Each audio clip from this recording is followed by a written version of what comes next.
So for those of you just joined, please do feel free to check in. This allows us to um, monitor your attendance throughout the course. Tommy, this is a weekly program.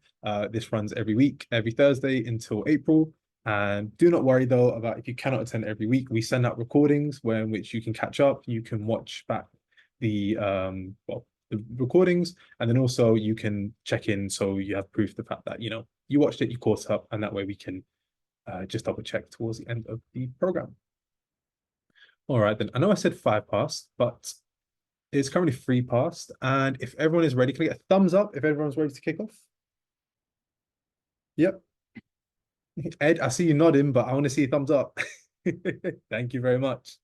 Thank you very much. All right, then let's crack on. So I think first things first, what is Coding with Codex? Let's be honest, you saw a random logo pop up that said they were offering generative AI programs.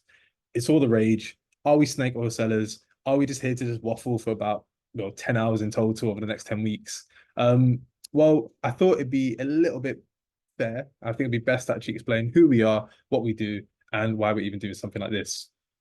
So we are a social enterprise slash educational institution based out of the UK. We've been working with the Community Online Academy for about 4 years now, ever since they founded. And our mission is to widen access to high quality tech education for all, hence why we're running these generative AI programs. Currently, we've empowered around 8,000 learners across the world, most recently being a cohort of about 455 individuals who were just before you guys. So people who saw Paul right at the beginning, who's from our previous cohort, he was part of that 455 learners who already went through this generative AI program. We've impacted around learners from about 100 plus organizations. And on the bottom left, because we're a social enterprise, we do a lot of work for our diverse learners and young kids from low socioeconomic backgrounds. So by you guys being here, that's actually directly funding our Tech for Good programs. We're actually giving back to local communities. And what we have coming up at the end of this program is our half-term code camp, where we'll be giving back to local communities here in the UK and also abroad.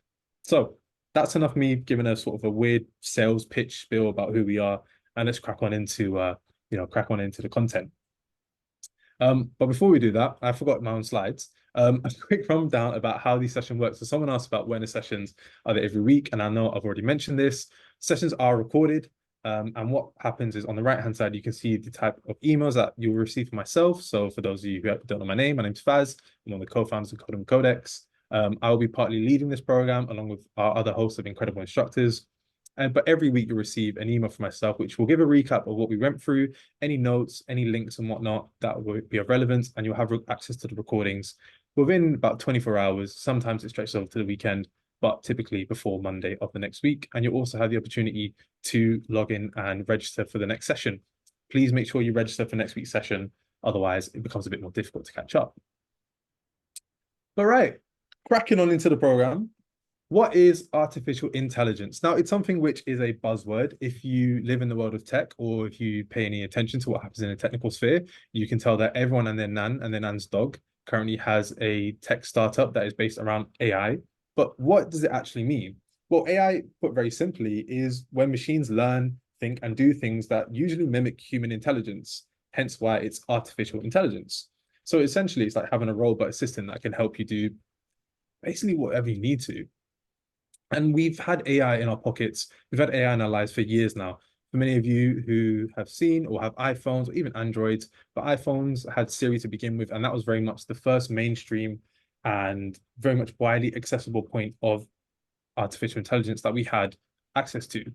And so very much it's a thing where though generative AI has become this phenomenon and really picked up in the past 2 years, or more so 18 months, excuse me, it's something where we've had AI for our lives, very much interwoven with the tools and things that we do on a daily basis. It's just not necessarily been the fact that we've been explicitly told it's AI. But then that brings me on to what generative AI is. And this is the main craze right now. This is the main thing that everyone is hyped about, and things such as ChatGPT, Gemini, Claude, we'll be looking at these tools in a minute, that essentially they are. And it can be quite confusing in terms of, well, what's the difference between AI, artificial intelligence, and generative AI? Well, in essence, generative AI refers to a very specific branch of artificial intelligence that can generate new content or data that resembles human-generated examples. So Put really simply, it's generative. It generates, it creates things that otherwise we would assume that a human would have created.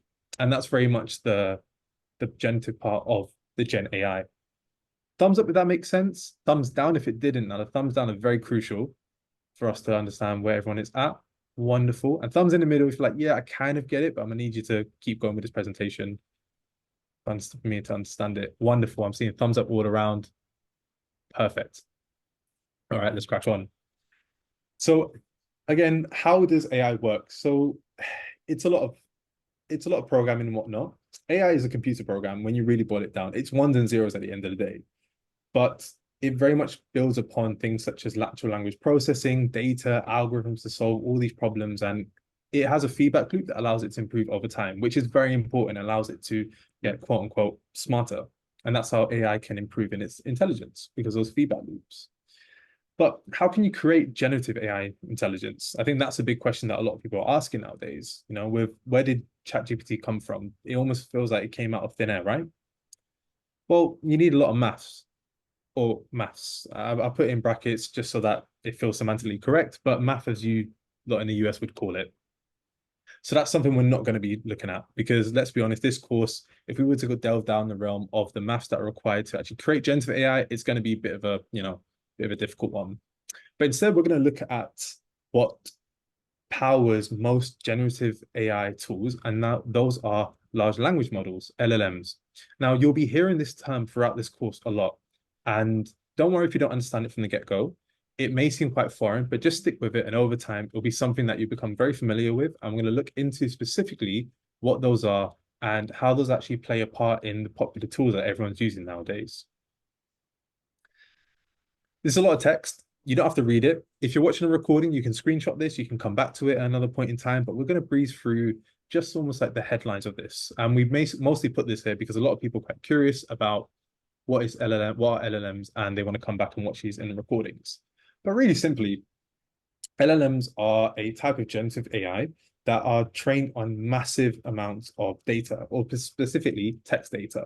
And this allows them to generate text and write in different types of formats. So, for example, creative content, analytical forms, and whatnot. They're linked to various elements of the AI sphere. For example, they're trained using a technique called deep learning, but then they also perform tasks by understanding the way we interact with them. So whenever you're typing with ChatGPT, for example, the way that it interprets the information that you're inputting into it is something called natural NLP or natural language processing. And often they're used in conjunction with other AI systems. So as we said, we talked about earlier, generative AI is one branch of artificial intelligence, but that doesn't mean that it's isolated and it can actually interact with other forms of AI. That's a lot of me talking. Thumbs up if that made sense. Thumbs down if you're like, I kind of get it, but so. And please be honest with the thumbs down. Just going to open up the chat just to see what everyone is at. Okay. Wonderful. And if you have any questions, please do feel free to pop them in the chat. My colleague Midhat is there and he will be answering any questions or anything pressing throughout the lesson. But let's move on. So the specific examples that we know which generative AI sort of lives in, and something which we're going to be covering throughout this course, are things such as chatbots, virtual assistants, machine translation. So that's actually looking at not only language translation, but also looking at other elements of translation within that sphere of, for example, you want to take one specific concept idea and translate it to another medium. We'll talk on that another time. Text summarization and code generation. We're going to be covering a lot of these in this course. Don't worry if this feels quite daunting, but we have specific lessons that will go through this and whatnot. But let's look at two of the main formidable components, which is ChatGPT and Gemini, which used to be known as Bard. Now, what will happen is my colleague Midhat will put the links into the, we'll actually put the links into the, sorry. Oops, that's me jumping ahead. There we go, links into the chat. So please do feel free to open up the links added. And what we're going to do is we're going to have a quick look at ChatGPT and Bard. Oh, sorry, Gemini, quickly. So we can get a quick understanding of what it looks like. And then we're going to go through in a bit more detail about what is the main difference between the two. Why should we use them? Where should we use them? I'm going to have a play around with it. So if I can get a thumbs up once everyone has it open.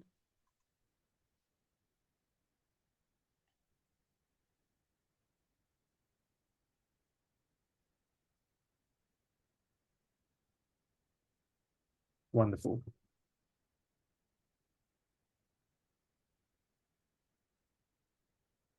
So Tommy, if you could open the links that Midhat has just popped into the chat. So ChatGPT and also Gemini.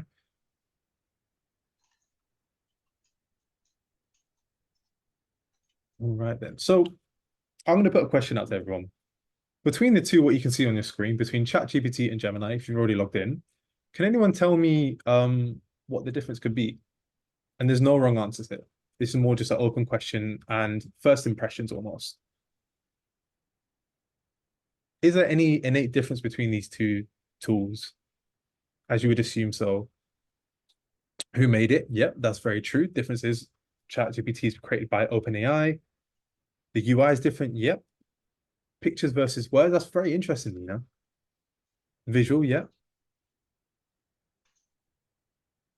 So as we can see on the surface, things look like, they're somewhat, different. But what about on the inner workings? Are we fair to assume that they actually operate differently, or would you assume that they probably operate in the same manner?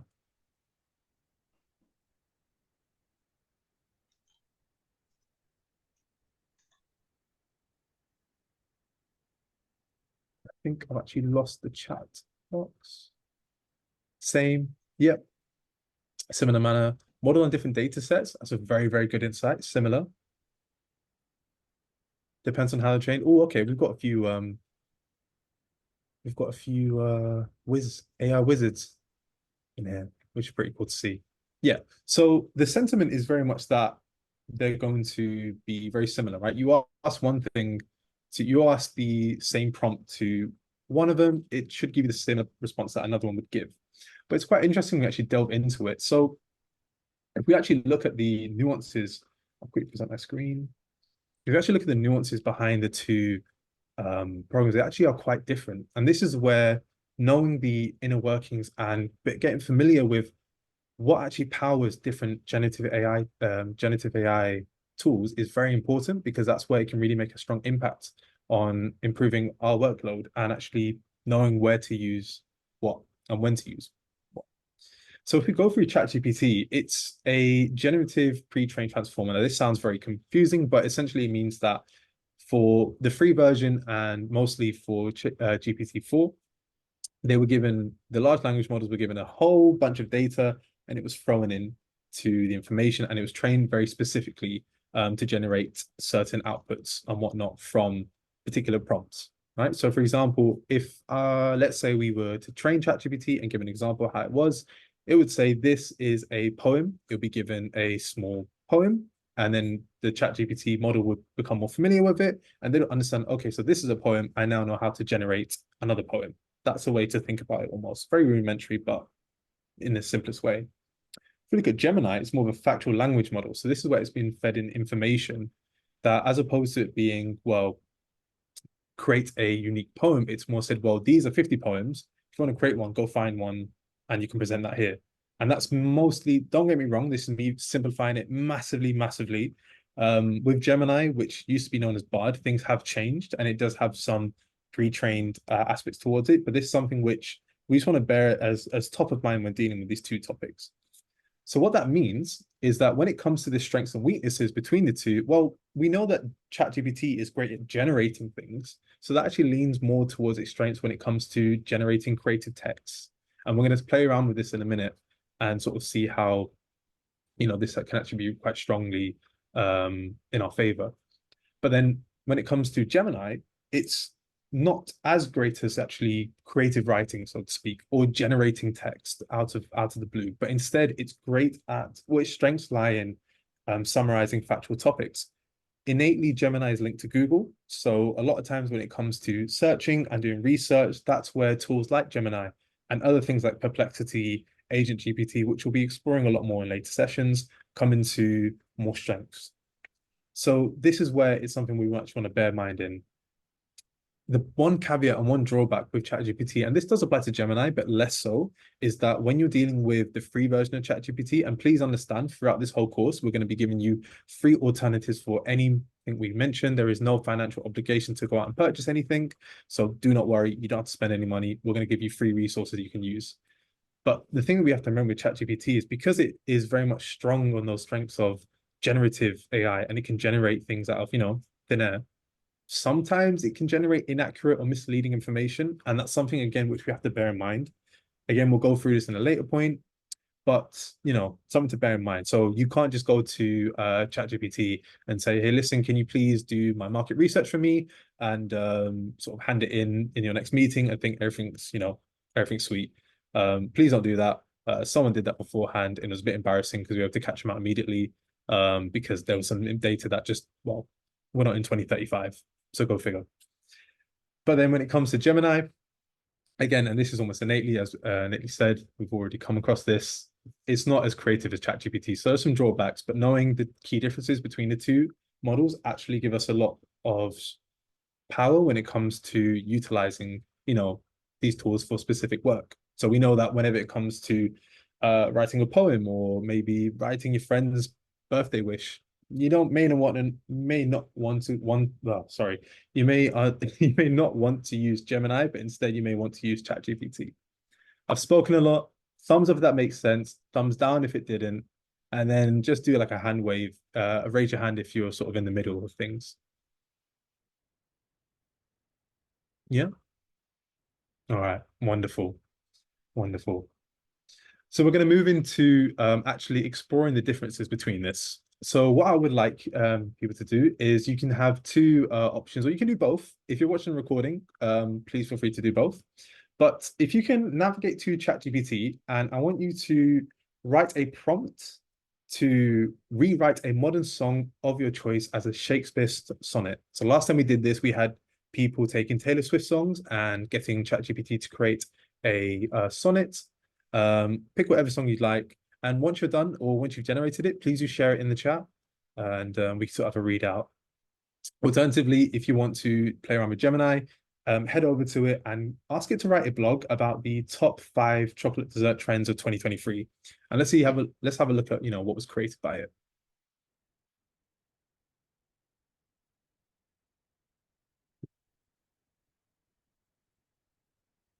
And once you're done, please do feel free to pop it in the chat.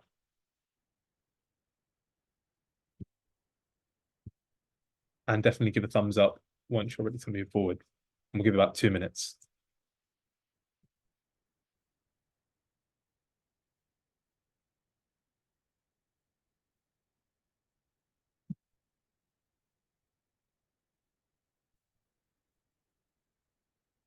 So we had Warren. Oh my, Warren, what was the song that this took from?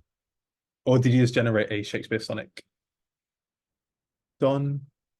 Oh, it was actually World in My Eyes by Depeche Mode. Ah, nice. Wait, Warren, is that you say Jacksonville, Florida, but you got an English accent? That's I completely. am. I'm Ah, English. Yeah. I was originally born in Solihull, oh, England, oh, you're Birmingham lad. in the Midlands. Yeah. I mean, yeah. But I've No, lived in the USA for a long time, 27 years. fair enough, fair enough. So it threw me off a little bit. So we've got oh wow, we've got Rewrite Low by Flow Rider as a Shakespeare sonnet. Bohemian Rhapsody. We've got Cardi B. Wow, that's I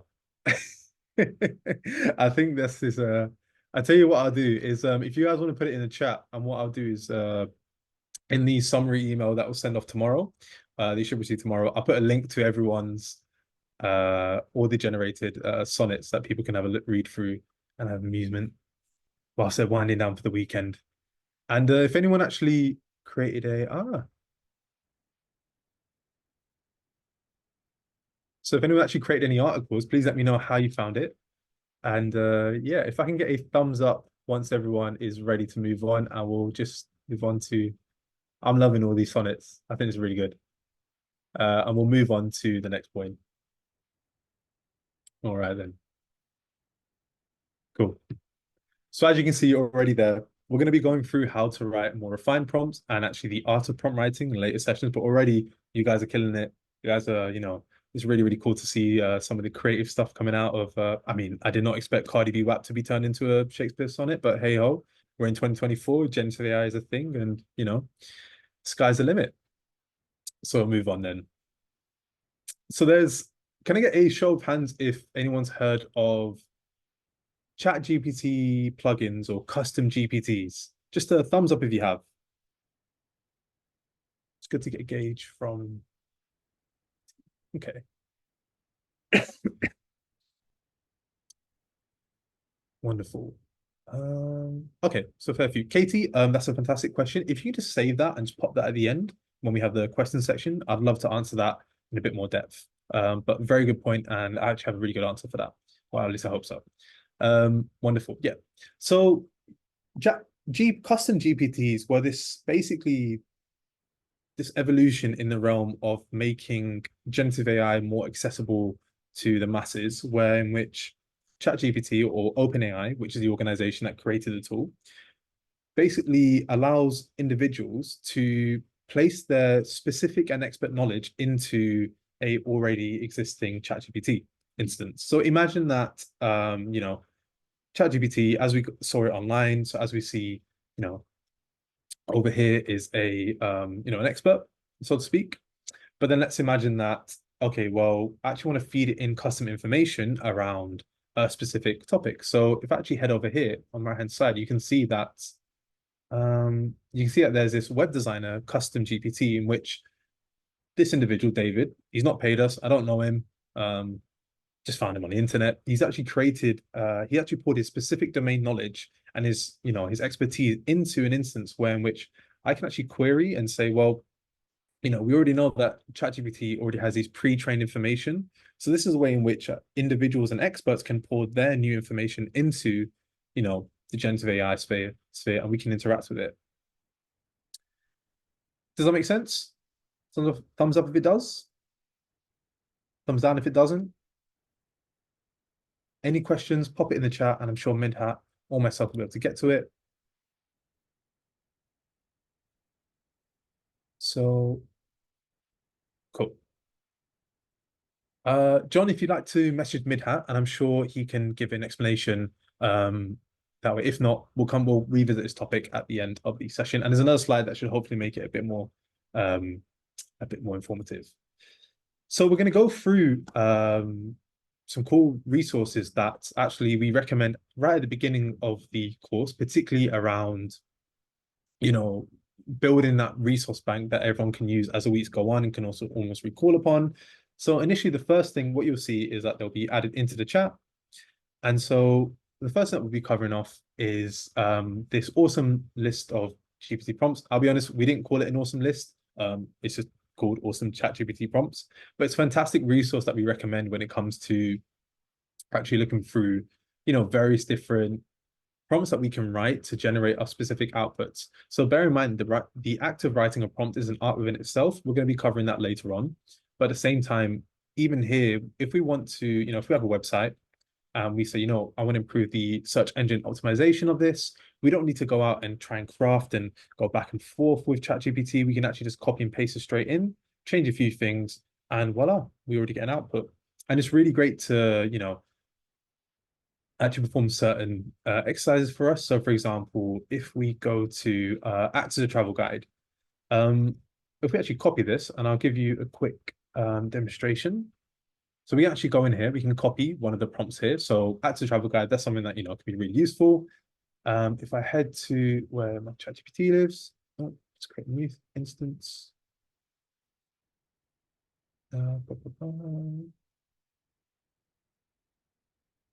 All right, then I can copy and paste and I'll zoom in just so that everyone can see. So as you can see, we've got here, I want you to act as a travel guide. I will write you my location and you will suggest a place to visit near my location. In some cases, I also give you the type of places I will visit. You also such and such forth. I won't read it out, I won't bore everyone. But can someone give me a location and can someone give me a task for it to give? So as you can see here, the first suggestion is my request is I'm in Istanbul and I want to visit only museums. Well, what can we see? Okay, We've got something. So Chicago. This is gonna be interesting. Never been Chicago. I'm gonna need to see how you spell Chicago. Chicago. And what do we want to do? So food, hunt, architectural tour, best pizza in London, staying out the rain. Alex, I may take that as a personal offense, but you're not wrong. It was raining 10 minutes ago. Um, all right, let's do movie locations. I want to visit only movie locations. So we'll send that off to ChatGPT. We'll spin its mind, and we'll again look at different purposes. So already we can see that, we're getting options for what kind of response we want to use, which is quite cool. It's a new feature that was introduced into ChatGPT very recently. But here we can already see going off the basis of we didn't even need to do much work or do much back and forth, but already we're getting fantastic locations for, I mean, I didn't know The Dark Knight was filmed in Chicago, but already we can see sort of the locations here for Ferris Bueller's Day Off, The Blue Brothers, High Fidelity, Transformers Dark Moon, etc., etc. And we can actually go back and forth with this and generate even more information and whatnot. So you can see it's an incredibly, incredibly really good tool, and I really recommend everyone has a look at it. Moving on, and I'm going to breeze through this next one. So ChatGPT plugins is a tool which comes in quite handy, but it's something which I recommend only to use if you're going to end up paying for um, the actual the actual service of GPT-4. Uh, and I'll give you an example. The reason being is, let's say, uh, where is the plugin for nuts? No, I think everything's moved around. Huh. So this is a bit embarrassing. It appears that they've dismantled. Normally, okay, well, normally what you could do is that you could actually access plugins which would essentially connect you to another website. What that looks like is, let's say I was going here and saying, I want to plan a trip to France. They are gone. They are gone. Which is with four plugins are gone. GPT-4 isn't free, but basically what would happen? Plugins were a means to actually allow us to connect to other services. So instead of me, what I could do was saying, I am in London and want to fly to Paris next week. Find me some flights. And what that would do, that actually trigger the plugin. But to be honest, we'll skip past it. In essence, it will just do the work for you, do the heavy lifting for you, and send Expedia right back to you. So it was pretty sweet. But we missed the boat, and in the world of artificial intelligence, things move at a light speed, and so fortunately, things it has been discontinued. But the next one hasn't. And the next one is one of my favorite tools to date, and it's actually Dale. So many people know about the tools for using Dale and whatnot when it comes to generating images, and it's something which is incredibly, incredibly powerful. So what we actually do here is we can actually provide prompts and whatnot. And the reason why this page is still existing is that we like to use it to showcase different tools and different images that people can play around with. Unfortunately, it has moved to GPT-4, but at the same time, as a team, we can actually put together some different prompts and actually see what it creates. So to give you an example, what that looks like, you can see this pretty impressive fish in a 3D bowl was rendered by saying 3D render of a cute tropical fish in an aquarium on a dark blue background digital art. So given that, I'd actually like to put it out to everyone here. We need a mascot for this course. The last mascot for the program was a hippo playing a harpsichord in the image of a Picasso painting, which was quite unique. But yeah, if you guys want to submit some different prompts or things you want to see generated by AI, let me know. And we'll yeah, the sky's the limit. So it can be anything. So for example, let's say you know what, I like that, Stephanie. So a sloth playing soccer as a Picasso painting. I think I spelled Picasso wrong. So we'll just I think Picasso. Nah, it'll figure it out. Let's see what that generates. And whilst they're doing that, so as we can see, it's loading up. It takes a fair bit of time. A fairy holding a wand with a fractal background. Oh, that's pretty cool. Red elephant riding a tricycle. A purple platypus with a question mark above his head. Ooh. So this is interesting. Sometimes you get hit with the content variant. Not sure why that's the case, but let's see. I did break. Who'd have thought a sloth playing soccer? You know what? I think it's because we use the word soccer. I'll be honest, and this is a hill I'm willing to die on. It's football, not soccer. That's how it is. But let's try something else. So generate me an image of a cross between a cross between a tiger and a gorilla climbing a tall building. Let's have a look. Do we have to use DALL-E to get images and whatnot? So this is a really cool thing. I think we have time at the end. We've got about 15 minutes left. We'll actually look at some free ways you can actually access this. But typically right now it lives within ChatGPT 4, but there is, if you use Bing, which has ChatGPT 4 already enrolled in it, you could actually access for free. So as we can see here, um, I said that's not too bad, given it's done what, 30 seconds work? It's pretty intense, pretty intense. And you can actually now, let's say we wanted to highlight an area and suggest changes. This is actually a pretty cool way to do it. So let's say we wanted to highlight this area and let's say wearing a birthday hat. Let's put it out there. And we pass that through. And what it should do is should actually take that selection, take that area, and fingers crossed, we should actually see well something pretty cool happen. Everyone needs LT, I missed that. Everyone does need a top hat. That is something which we should have done. But while that's happening, I'm just going to go through some of the questions. Is Gemini still not generating? So Gemini actually, so this is where, just to John Allen, your question about is Gemini still not generating images of people? This is something which was a bit contested. I know they've rolled it back. I'm not entirely sure what may have happened, but I think I'll put it in the update email for tomorrow. So going back to the image, I think that's a pretty good birthday hat. Um, Given the fact that it took what 30 seconds of what you can see quite powerful how so you see how quite powerful these tools are when it comes to actually generating different what's it called, different images and whatnot. Definitely something we've used throughout this course in terms of particularly when we need images and whatnot. And it's a nice tool to have. Like I said, there's hundreds of free tools. For example, it's not just DALL-E, it's not just ChatGPT. We do have things that live on the peripheries and whatnot, and other free tools. We'll be covering that later on. But yeah, does that make sense? Thumbs up if that makes sense. Thumbs down if it you haven't really followed it. Anyone got any questions? Feel free to come off mute for our next 2 to 3 minutes. We can definitely answer any burning questions.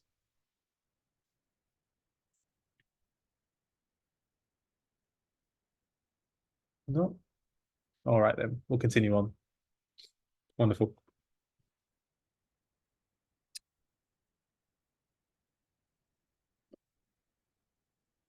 So one thing that I like everyone to do is, and this is where we can actually, you guys have a play around with the different prompts that we shared earlier, was uh, if you could open up ChatGPT and similar to how we did it earlier in terms of taking a prompt that kind of fits of something we would ask ChatGPT, have a go over it, have a go, copy it down. So they'll be heading to this site, awesome ChatGPT prompts, scroll down, figure out something that may work with you. So it can be act as a storyteller, act as a football commentator, stand-up comedian. Uh, it's not as funny as me, but go figure. A debater, that's a very useful one. But have a play around with it and let me know what you used it for and what the output was and how you find it, so to speak.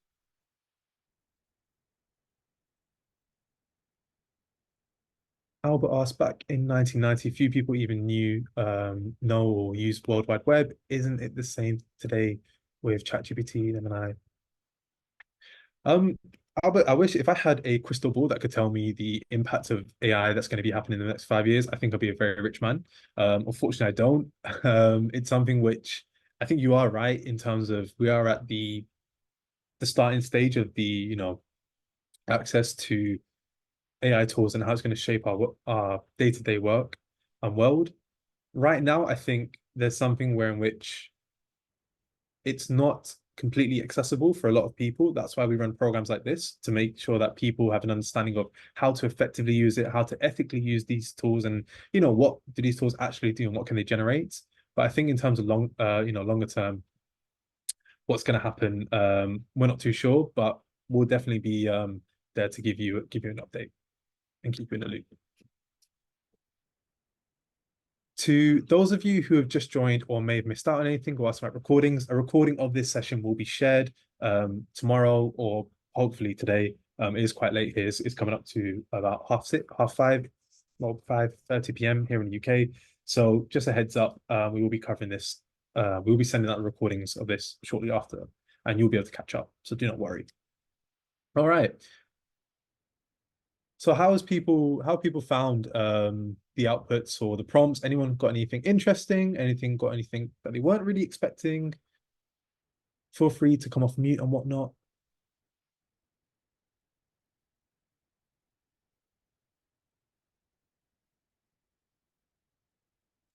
Take it that everyone's still hard at work.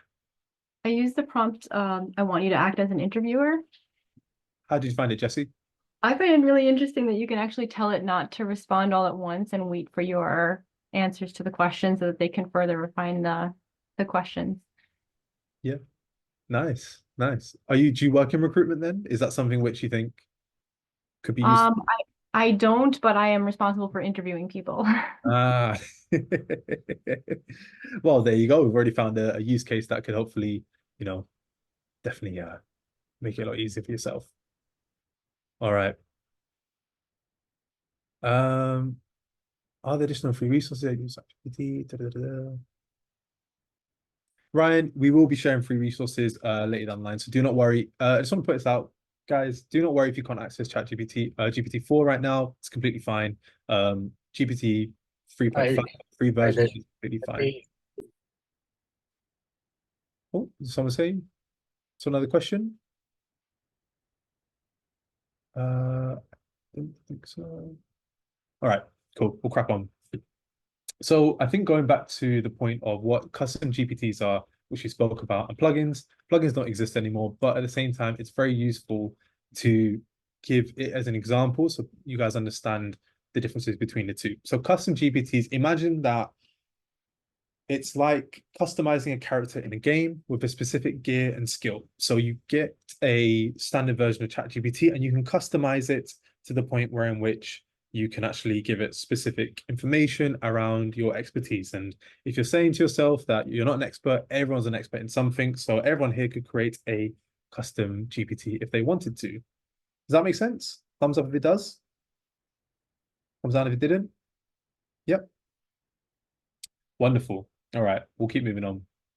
So for the final part of the session, I'm conscious about the time. We're going to be covering actually one of my favorite tools to date when it comes to playing around with AI, and that's actually Party Rock by Amazon. So what will happen is Midhat will share the link in the chat, and we're going to look at what this even is. So Party Rock is a really cool tool that Amazon put out, I believe, late last year, where in which it actually allows you to create applications, so apps, straight out of single prompts. So that's something, as we can see here, and we'll go into actually a live demonstration of this in a second. So we can see here that someone put into the app builder saying, generate a 575 syllable haiku poem and visual image based on a user input. And it can see actually generated a very rudimentary but effective application that someone can interact with. So if we actually generate an app, so so what will happen, guys, is if you jump on the link and you may need to sign in. So what I'll do is I'll sign in quickly. Sign in there. And I think what I can do is have a look at one that was previously created. So we'll generate an app. So one thing that we do here at Codem and Codex is that we actually specialize in providing autism-friendly education. So what that means is that we have to be very strict in the way we explain things. So if we actually wanted to replicate this, we say build an application that will take a topic and explain it to a 9-year-old with autism and provide a visual aid. So this seems like quite a complex app to try and create. And as a developer myself, I can definitely tell you it will take me some time to, actually do. But the thing that I find quite cool about Party Rock is that it gives you this nice little interactive layer to play around with. And it's something which I definitely recommend, you guys, play around with. Excuse me. Um, so as you can see here, it's generated this app that will help explain a topic to a 9-year-old with autism using simple language and visual aids. Now, I'd like you guys to give me a topic that you think would be quite complex. And I'll explain what it means to give ASC friendly or autism friendly education as well. If you guys want to pop it in the chat. So basically, what it means is that when it comes to teaching individuals with autism, you can't use things like metaphors or likes. You can't use you can't use similes. You can't say, oh well. A classic example is, well, generative AI is like a robot that you have in your pocket. That doesn't work. You have to be incredibly literal. So we'll actually look at this. Lewis, I think that's a very brave thing to suggest, particularly given that most of the audience are Americans. But Americans in the chat, do you guys understand what the offside rule is? If I say that, or is that just gibberish? No idea, no idea. Jesse, I can see you being like, absolutely not. All right, well, maybe that's something we can actually, or Ted Lasso taught you. It's a fantastic TV show. I tell you what, I'll generate the explanation and pop it in the recap for tomorrow. If anyone has any other topics that you think a 9-year-old would be quite pressed about trying to understand, please do let me know. So I think we saw global warming, solar system. Okay. How does the TV? I like that. How does the TV work? Explain how a TV works. So as we can see here, it's generating that topic, which is quite cool. So it's not a thing we have to actually send it and pass it through. So already we're seeing text being generated, and sometimes it doesn't always come out with a great visual aid. But I think that's kind of, I mean, given that it's AI and it's gone off a very fairly rudimentary prompt, it's something which is quite interesting. So if you actually read through this explanation, we can see, imagine you have a bright, so already it's failed because it says, imagine you have a bright box. Whereas we want to be very literal, but let's see where this goes. Imagine you have a big box with a glass screen on the front. The box is called a television or TV. Inside the box, there are many tiny lights called pixels. These pixels can change colors and brightness very quickly, creating pictures and moving images on the screen. And it goes on. Now, I'm not an expert in physics. I didn't do that great in my electronic engineering modules at university, but at the same time, I'm thumbs up if you think that was a pretty good explanation and it continues going on, or thumbs down if you think could be a bit of improvement.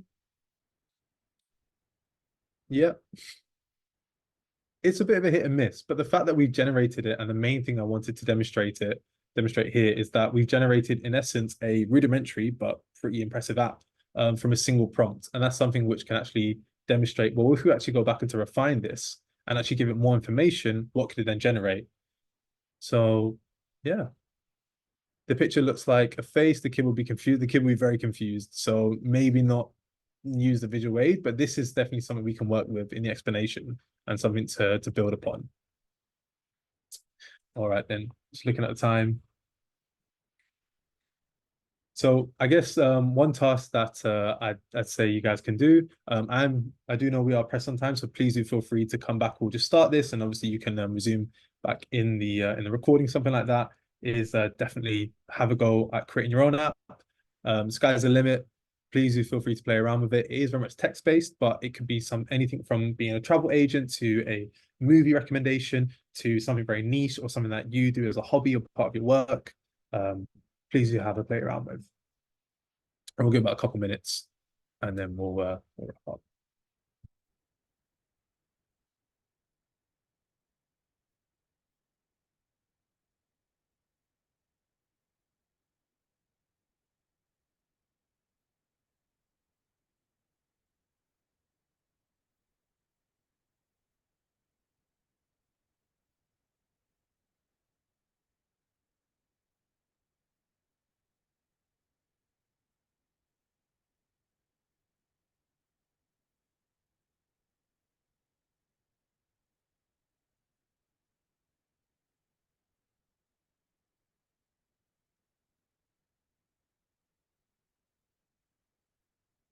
All right, then thumbs up if you've generated something. And if you have, even if it hasn't finished generating, please feel free to share in the chat what you've decided to create.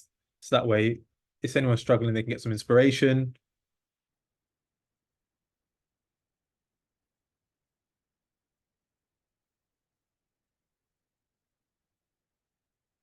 Help people lose weight through accountability partnerships. Oh, that's very interesting. See what else people have put. All right. Well, I'll tell you what, while you guys do that, I'll go back to presenting. App to help you learn German. There you go, very useful. We actually have a lesson on how to use large language models to acquire new skills and whatnot. So it should hopefully be pretty cool. Predict the aura where I live. That's very interesting. Uh, Very niche. All right then. So I guess I just want to spend a quick 2 minutes. I'm conscious of the time. I know we have gone on over. I know some people do have questions. Um, this is what we're basically going to be covering next week when we're looking at crafting effective prompts, looking at how we can integrate AI into spreadsheets, automating the mundane in our lives, acquiring new skills, even learning how to code or how we can utilize large language models to be our own personal developers. Still a lot to come ahead of, and quite excited to be going through that with you guys. And again, for next, I think it's in 2 weeks' time. I won't be doing this. Midhat, who's in the chat, will be leading this session, and it's a pretty fun one. We can see how you can actually embed ChatGPT into Google Sheets, and what does that mean for your own personal data analytics and processing power. And then move forward. So yeah, that brings us to the end of the session. As mentioned, sort of going back through what we covered, we've looked at the differences between, well, generative AI and AI in the first place, but then also what are the differences between large language models? And it's not just almost a cosmetic difference. It's actually something that lives under, in the fundamentals, so to speak. And then we've also seen about how we can generate essentially, though rudimentary and maybe not 100% efficient or that great, we can actually generate applications from a single line of prompts, which I think is pretty cool. And yeah, we'll go from there. So with that, congratulations everyone for taking your first step into generative AI. I hope you enjoyed it. I do apologize if it seems a bit flustered. It is always a bit nerve-wracking whenever we start a new cohort of individuals, but I'm so happy to see everyone stuck through it. And thank you very much for the feedback.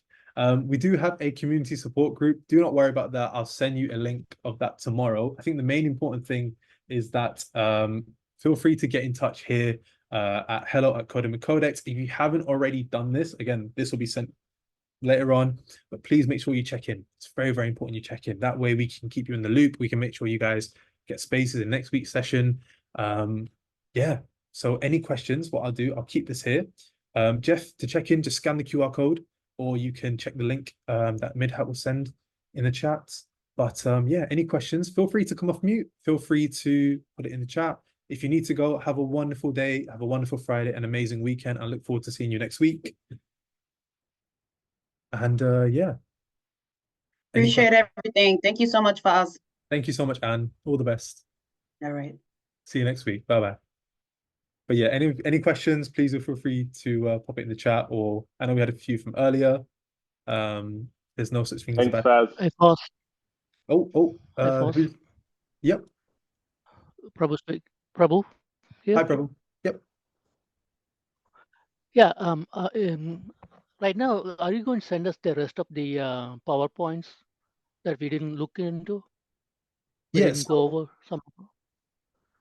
So what will happen, Prabhu, is that you'll receive a recording of this session tomorrow, or hopefully tomorrow, or potentially today, tomorrow, or at least over the weekend. And then what will happen is that you'll be able to go back through it, and you'll see alongside sort of what we've spoken about today with the explanations. Future ones, we don't release that ahead of time, just to make sure that people have enough time to catch up, let things marinate, so to speak, and that way people can understand what we've covered in the previous week. And we'll be sharing, subsequent presentations week on week. Okay. So when is the next class beginning? The next class is the same time, next Thursday at 5 p.m. GMT or 12 p.m. Oh, sorry. Yeah, 5 Okay, p.m. where can we register that? Where can I find that to register? You'll be able to find that on the COA website. I'll send you an email with a link to register on there. So do not worry. Okay. So we can only register one at a time, or can't we Well, register for unfortunately, every? yeah, we get this every cohort. Unfortunately, you can only register one at a time. It's out of our control. But yeah, it's something which is what it is. But yeah, Yeah, it was interesting and learning. Just the first time I'm exposing to it, and you made it easy to understand everything. thank you very much. Thank you much, Prabhu. I'm glad. Yeah, Yes. I'll join in the next one. So can you please go and send the link and everything? Provided you checked in, Prabhu, you'll definitely receive the email about checking. Don't worry. Uh, Thank you. Have a nice day. Bye bye. Right. Katie, do you mind just sharing back your message, or if you feel comfortable coming off mute, so the rest of Yeah, the sure. yeah. Cool. I was just really impressed with the blog post that I generated at the beginning with Gemini creating a blog post on like the best chocolate desserts or something, and was wondering about how it's very possible that these things can push, creative writers, bloggers, people with those types of jobs out of those jobs. So I'm wondering if this course will touch on ethics or morals at all.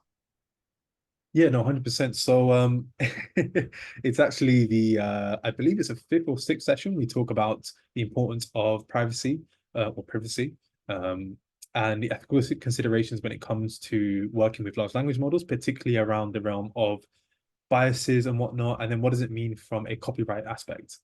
I think to give you just the headlines, it's a very contested conversation right now. We've seen the explosion of generative AI take over elements like blog writing when it comes to um, creating things for SEO, so search engine optimization. It's completely skewed the way Google searches for things. And also, I'm not sure if many of you have seen, but OpenAI have a new, actually, put it up here, something called Sora.